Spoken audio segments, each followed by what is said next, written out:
Hello everyone, అందరికీ వినాయక చవితి శుభాకాంక్షలు. అందరూ కూడా వినాయక చవితిని బాగా చేసుకున్నారని నేను అనుకుంటున్నాను. ఈ వీడియోలో ఏం చూపిస్తున్నాను అనుకుంటున్నారా? ఇది స్పేస్ సిల్క్లో 2 మీటర్ కట్ బిట్. సో ఈరోజు నేను చవితి సందర్భంగా గివేవే ఇద్దాం అనుకుని చెప్పి ఈ ఫ్యాబ్రిక్ గివేవేకి ఇద్దాం అనుకుంటున్నా. గివేవే రూల్ తెలుసు కదా మీకు అందరికీ. కామెంట్ చేయాలి, లైక్ చేయాలి, ఇంకా సబ్స్క్రైబ్ చేసుకోవాలి.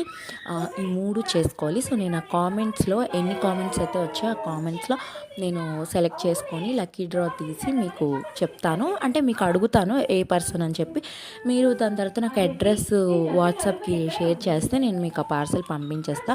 ఇంకొక గివేవే కూడా ఇద్దాం అనుకుంటున్నాను వినాయక చవితి సందర్భంగా. ఇంకొక గివేవే ఏంటంటే కస్టమర్స్ ఈ 1 వీక్లో ఎవరెవరైతే పర్చేస్ చేస్తారో వాళ్ళలో గివేవే తీద్దాం అనుకుంటున్నాను. ఈ వీడియో అయితే 3 డేస్, అంటే నేను మండే రోజు కానీ ట్యూస్డే రోజు నేను ఈ వీడియో గివే